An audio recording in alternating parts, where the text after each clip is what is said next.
to join Greenberg. Excuse me, Jared. Welcome, Jared Greenberg, on the drive, guys. Here you can see Jared on NBA TV, the NBA app, and this guy does a little bit of everything: hosting, sideline reporting, selling popcorn, taking tickets.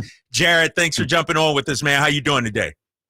Kyle, great to speak with you, man. I got to tell you, it's an honor to speak with you, and I'm proud of you, man. I just read the story in The Athletic about you last week, and you're a strong man, and I'm proud of you, man. It was great to learn a lot about you. Appreciate that, man. You know, I always check you out on NBA TV and admire your work as well. And obviously here in Sacramento, we're excited about our Kings, a little disappointed by what happened Tuesday against Dallas, but we got another crack at them tomorrow night here at Golden One Center. How do you size up that matchup? Because we learned on Tuesday this is a different Dallas Mavericks team than the team we saw the first few months of the season. Oh, no question. I got to tell you, man, I'm disappointed. We were supposed to be doing a TNT game Tuesday night in Sacramento, and we had to flex out of it due to some scheduling issues. So you get yourself another game in Sacramento, but I was looking forward to the trip out. Love going and watching games at one of my favorite arenas in the league. So disappointed I won't be doing that on TNT, but hopefully I'll see you guys in the playoffs. A tough one with Dallas. It's crazy how different Dallas has looked. Not sure anybody in the league knocked it out of the park at the trade deadline like Dallas did. Apparently getting rid of some things that were hampering them and bringing in some big bodies and some guys that could truly help them. Like, their depth at the center position right now is out of this world with what they're doing with Gafford and Lively, and then Maxi Kleber, who's closing games, which is crazy that those two other guys aren't closing the games. And I haven't even mentioned yet what Luka and Kyrie have done. Probably the most difficult backcourt in the NBA to game plan for in terms of defense. Joined by Jared Greenberg, of course, NBA Crunch Time, and we'll get to that down the road here, Jared. I'm glad you spoke about it. I just want to pull away from the Mavericks and the Kings real fast. We'll get back to that, of course. But national media, guys like yourself, who, for a lack of better terms for us, don't come to Sacramento enough.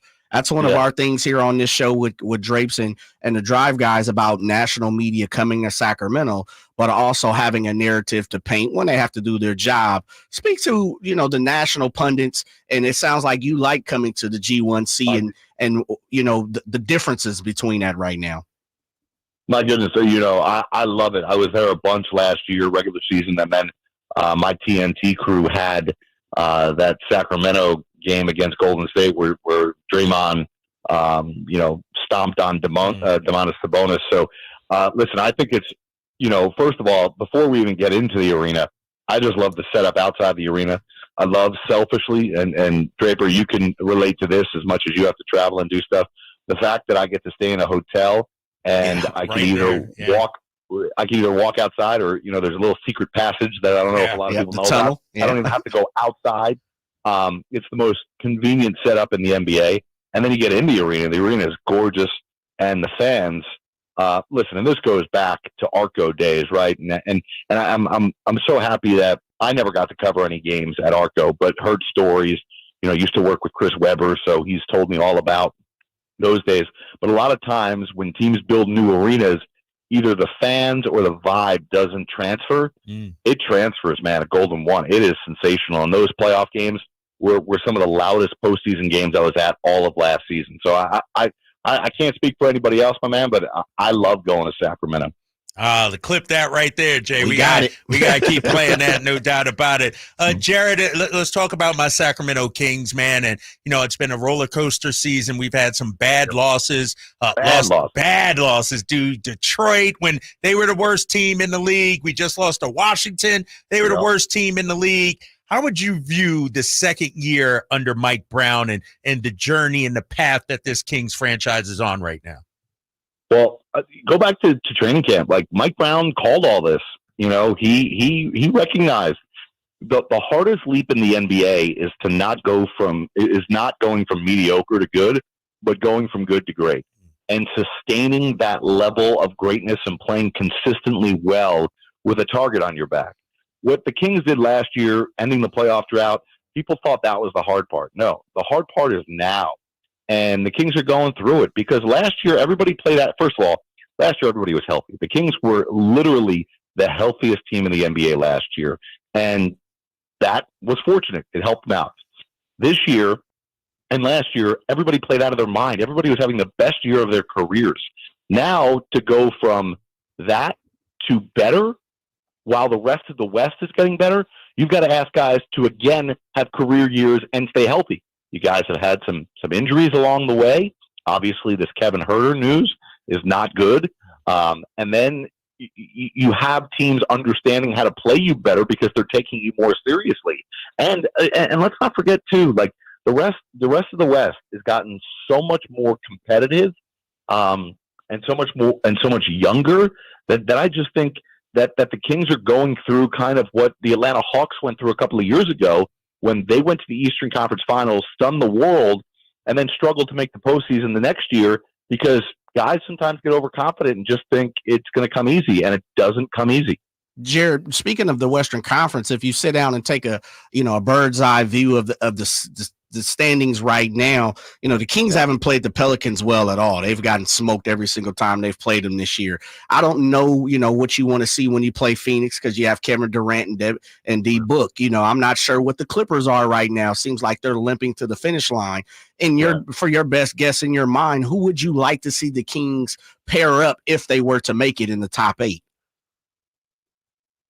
Well, first of all, I mean, that's presumptuous, right? Because it is. We're hoping. We're hoping, Jared. We're hoping. Listen, I think, and this may not be a bad thing for this Kings team. Maybe they get to rally around it. We saw Miami do this last year. I'm not predicting that Sacramento gets to the NBA Finals this year, but they're going to have to play their way in. I think most people have come to that realization that the Kings are most likely going to be in that 7-8 matchup. And right now, a loss to Dallas tomorrow night may not be the worst thing in the world to keep Dallas out of that 7-8 matchup with you in the first game of the play-in. Because, quite frankly, I'd rather face Phoenix in a one-game, now not in a 7-game series, but maybe in a one-game winner-take-all situation. I might rather play Phoenix in that scenario than play Dallas in that 7-8 matchup. Interesting. We don't want to sniff the play, right, Jared. No, I'm sorry, big fella. We want top 6. I don't care if it means we got to face Denver. I don't care if it means we got to face Anthony Edwards or the Pelicans. Right. The play-in to me would feel like a step back from last season. Yeah, it would be, and there's no question. But I think long term, I got to say this: like this might be the wake up call that you guys need. I said this, and again, I don't know how much of your audience is up to speed on what happened with the Atlanta Hawks. I know it's 3,000 miles away, but the Hawks making the Eastern Conference Finals, I've been on the record saying this over and over again, I think was the worst thing to ever happen to the franchise. Really? Because people got the wrong perception of who they were. It wasn't reality. It was circumstantial. There were injuries that happened in the Eastern Conference. There were teams having down years. There was upsets there, and the Hawks just caught fire at the right time. The Hawks were not prepared at that time when they went to the Eastern Conference Finals to make a 5-year run and compete for championships. They were a team that was going to struggle to make the playoffs. That's who their true identity was. I think for the Sacramento Kings, not to say anything negative has happened, but this year, struggling might be the best thing for Mike Brown to get the attention of his players going into the offseason and maybe teach the front office about what this team truly needs and fine-tune around the edges to make some changes that maybe last year they were fooled by because guys, A, were always healthy, and B, were playing out of their minds collectively while the rest of the West was a little bit down. Let's face it, the Clippers were down. The Lakers were down. New Orleans was disappointing last year. Mm-hmm. Certainly Minnesota and Oklahoma City weren't ready to contend at this level, right? So I think last year the Kings took advantage of certain circumstances, and now they're seeing a bit of reality that I think will ultimately help them become better long-term to sustain success.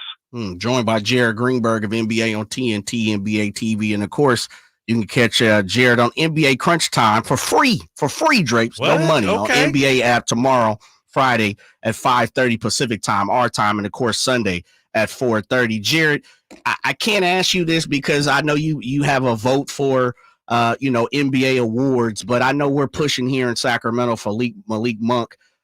What's your temperature on his Sixth Man of the Year award presentation so far? I got to be honest. I'm about to start diving into my research for this, and I think maybe the most difficult award, along with Coach of the Year, but I think Sixth Man of the Year is going to be the most difficult decision because I think there's a bunch of guys around the league that really make sense for this award, but I think Malik Monk is absolutely going to be up there in consideration for the top three. Yeah, we think he's the odds-on favorite. Obviously, we get to see him night in and night out. Right. And, I urge you, as you do your research, don't just look at the box score for me, Jared. Don't look at the basketball reference page. I know you'll be watching the Kings down the stretch. I feel like he's the heart and soul of this Sacramento Kings team. And, we know Fox and Sabonis are the best players, but I feel like a lot of times we go as Malik goes, and we hope, and obviously he gets it. We were talking about this Draymond Green situation, changing topics just a little bit. Sure. What do you make of Draymond getting suspended yesterday? There's been some talk around that it's tarnishing Steph's legacy, if you will. Maybe Steph's leadership is being questioned. What do you make of Draymond and his situation with the Warriors right now? Yeah, I was actually, live on NBA Crunch Time last night on the NBA app when this happened as we whip around and look at all the different games. And I've been at a lot, just weirdly, coincidentally, I've been at a lot of these Draymond games. I was at the Sabonis game, as I mentioned, in the playoffs. Yeah. I was at the Nurkic game on TNT when he hit Nurkic upside the head. Like, those to me were stark moments where you were just like, oh my goodness, there's a dude unhinged. What's going on? To me, last night wasn't that, but I just think Draymond has to have better self-awareness of who he is. Because what's crazy about the NBA is that dudes who tend to complain more tend to get a longer leash with the officials, even though they end up with more technical fouls. But, if you really looked at Draymond throughout the course of his career, how many techs he actually deserved versus how many he's got, you know what I mean? It's pretty crazy. Same thing, same story with Luka right now. Yep. You guys will see that again tomorrow night. He complains on every possession, and it cost his team defensively many times because he's back there, just moaning. But to me, it is selfish what Draymond does because he's got to recognize, particularly last night, you don't have Kuminga, right? You're already shorthanded. Steph is on a minutes restriction, and you needed to win that game. You're fighting for your life. This Houston team that's chasing him down has no business with the way they played at the middle of the year to be involved in this race for the 10th spot, and they're right on the Warriors' heels. And Draymond is a hoop head. He watches. He knows. He is well aware of the standings. He cannot put his team in position to lose a game where they must win, and that's what bothers me. I don't think it was as egregious what he did with the referee last night as some of the other incidences, but he's just got to understand that he doesn't have the rope that he used to have because of what he's done over the course of his career to put himself in this position. Yeah, I agree with that, Jared. Talking to Jared Greenberg of NBA on TNT, you kind of mentioned one of the headlines coming down the stretch with the Rockets trying to catch the Warriors. What's another one that's kind of catching your eye right now and you paying attention as the season comes to an end? It's got to be the injuries, right? It's got to be, is Minnesota going to get Karl Anthony Towns back? How effective is he going to be? Joel Embiid coming back in Philadelphia, Julius Randle, OG Anunoby coming back in New York. These are all going to affect the races, and there's some young teams like who's next, and who are the Kings of this year, right? Right. Is Oklahoma City, is Minnesota, even though they're so young, are they good? Will their talent overcome their lack of experience in these moments? We saw that fell short for the Kings last year, right? Game 7, you would have loved to have some more dudes in addition to Harrison Barnes that had been there and done that, right? It's been proven time and time again in the NBA that you have to lose before you win. But are we going to see one of these younger teams? Is a team like Orlando in the East going to take that mantle and challenge and become the second best team because behind Boston it's so wide open? Like, I think it's going to be a really fun sprint to the finish and then a really unpredictable playoffs. Yeah, Jared Greenberg joining us here on the Drive Guys, Sactown Sports 1140. I was just looking at the standings, and when I look at the Western Conference, sure, it may be Denver and then everybody else, but I can make an argument, a case for about 6 or 7 teams that could come out of the West. How do you see it playing out? Is it that deep? No, James, I'm with you. Like, I would say right now, I would stake my flag with Denver as the favorite, but you're right. Like, the other team to get to the conference finals other than Denver, I would not be surprised if it was OKC. I'd be surprised if it was Minnesota, only because of the injury to Karl Anthony Towns and just their lack, their inability to be able to score, particularly in clutch moments. So I'm gonna put Minnesota to the side for the moment. But I think the Clippers, I think we've seen them. They were the best team in the West for a long stretch of time. Dallas, New Orleans has I think New Orleans 1 through 15 is the deepest team in basketball, most talented team in basketball. Phoenix, and then you look at the Lakers and Warriors, right? Like, they're down. I would never put any money on either one of those teams. But, like, are you really going to count out Steph or LeBron if they get the right matchup? Like, if the Warriors or Lakers are fortunate enough to get out of the play-in and they face Minnesota, I'm taking the Warriors or Lakers no matter what in that 7-game series. Is that just because of Towns, the injury? Like, Anthony Edwards arguably could be the best player in those series, though. He could be, no question. But I just don't. Minnesota has had trouble scoring, particularly in the clutch, with Towns. I don't know how they're going to generate enough offense. And think about how good their defense has been. It's lockdown. It's awesome. Like Jaden McDaniels, Rudy Gobert, even Anthony Edwards has become a really good defender. But other teams raise their level of defense. And when you have 48 hours to prepare over a 7-game series each and every game, the Warriors, the Lakers, all these teams are going to be just as locked in defensively. Listen, offense wins these days. You know that. Offense wins championships, not defense anymore. And I just don't think Minnesota has the firepower. Jared, before we let you go, last question for me, man. Speak on a new crunch time situation you got going over on the NBA app. You know, we're definitely familiar with the move and how it operates. Of course, if you're a football fan and you watch the NFL Red Zone, which is one of my favorites, especially, you know, in the early window, as I'm a 49er guy watching all the East Coast games. How did this come about? How you feeling about it? Is it something you're really excited about? Oh man, it's been my passion project. We've had several different iterations of NBA Crunch Time over like the last 6-7 years. A little bit of it on an NBA TV, some of it on the NBA app, and now we're full time on the NBA app. Occasionally they'll simulcast us on NBA TV. But the coolest part for fans is that it's totally free to watch. You just open up the NBA app; it's right there. It's commercial free.